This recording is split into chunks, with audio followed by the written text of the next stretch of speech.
Hi, it's Meher Hassan and welcome back to the channel. Today we're going to talk about a topic that's challenging for many: how to balance the relationship between your mother and your wife. I know, it's a tricky one. It's very important to maintain harmony in these relationships so that both sides can feel valued and respected. This video is for you whether you're about to get married or are already married and want to learn how to handle this dynamic. This video is for you.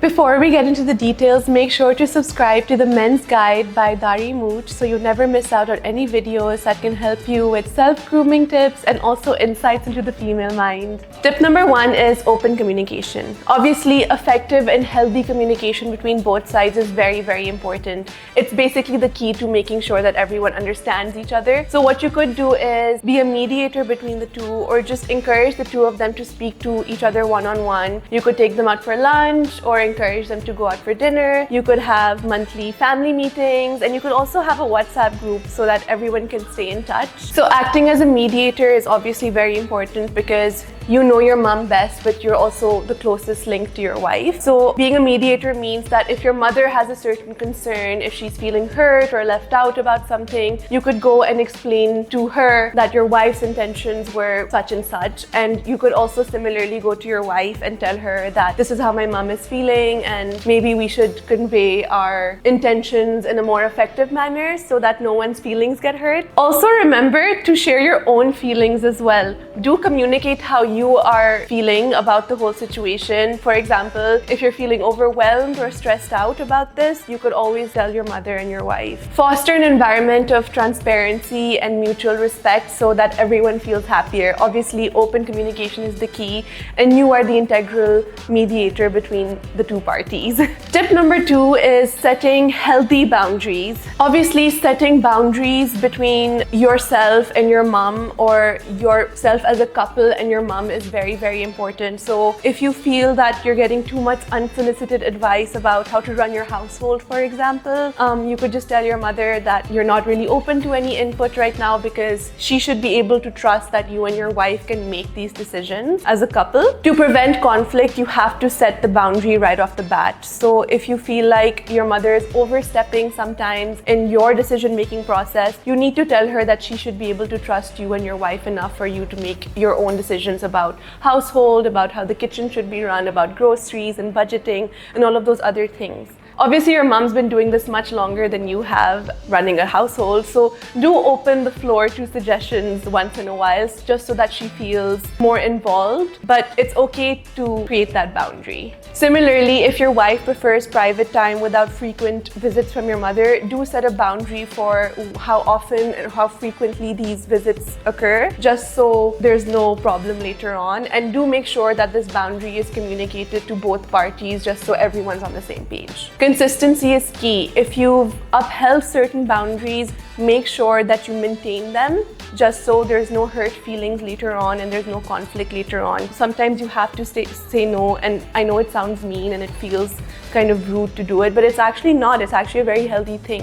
Another very important boundary, just by the way, is to stop using your wife's shampoo and her beauty products and start using your own. Just kidding, but no, really. DARI MOOCH makes the most amazing shampoos for men, so start using your own. They have this anti-dandruff shampoo, anti-hair fall shampoo. They also have keratin and hair thickening products. So make sure that you check them out because they're absolutely amazing. Remember, investing in your self-care is very important, so stop using your wife's products and get your own.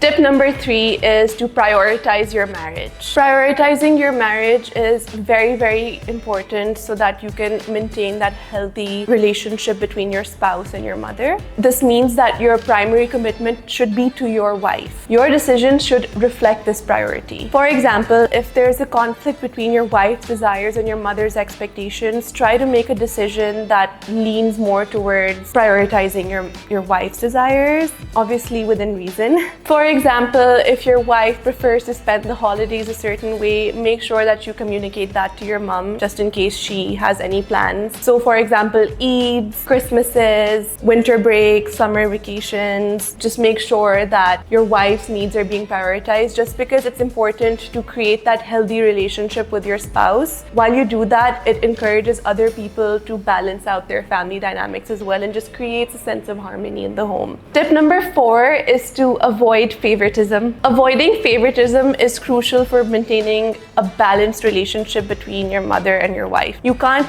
pick favorites, you can't pick sides.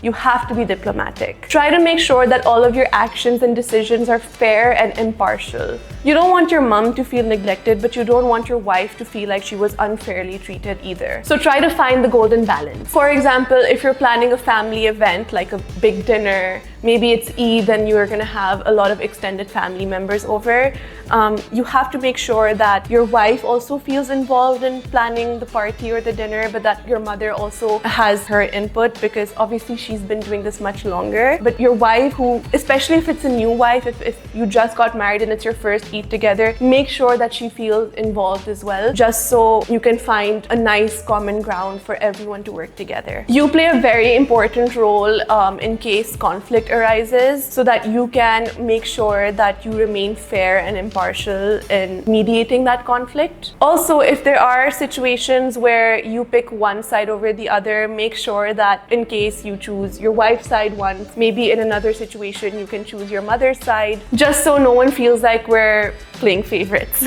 This balanced approach fosters more harmony and more love among everyone in the household.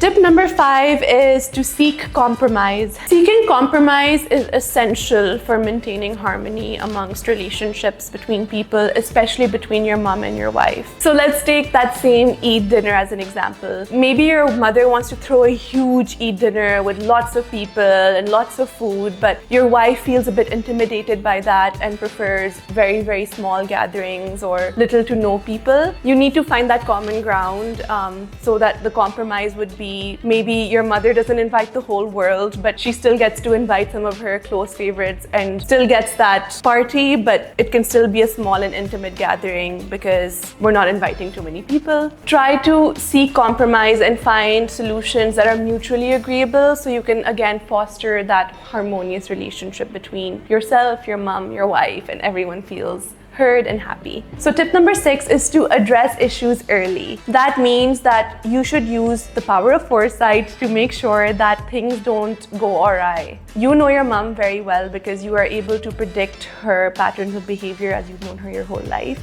In the same way, even if you don't know your wife that well, if she's just married into your household or you're just starting to live together, you do need to be able to predict how she might react to a certain situation so nothing goes wrong later on. Let me give you an example. For instance, if your mother's frequent phone calls are disturbing your wife while she's working at home, you know that your mom talks to her friends at a certain hour and maybe she is being very loud, so you could take her aside and tell her, hey, like, you need to fix this, don't do this right now because it's going to disturb my wife, and you know it could turn into a bigger argument later on or a bigger problem later on, so make sure that you nip it in the bud. Tip number 7 is to encourage mutual respect. Obviously, tip number 7 is an amalgamation of all of the other tips that I've already discussed. If you're doing all of those, then you are automatically encouraging a respectful environment. But in order to do that a little bit more, you could just show your mother or your wife, if they're on their best behavior or if they've resolved a conflict really well, that you really appreciate them for doing so. Rewarding good behavior leads to more good behavior, if that makes sense. By promoting those respectful interactions, you are setting a precedent for how the relationship between your wife and your mother will continue, because everyone will be kind of harmonious and civilized and in a good mood when they are speaking to each other, even about things that are sensitive or could be a source of conflict. Because you're following all of these steps and you're making sure that everyone is mutually respectful, there won't be any blowouts. I promise you. So those were the 7 tips. I hope you enjoyed watching this video, and do let me know which tip you found the most useful. Don't forget to like, share, and subscribe to our channel, The Men's Guide by Dari Mooch.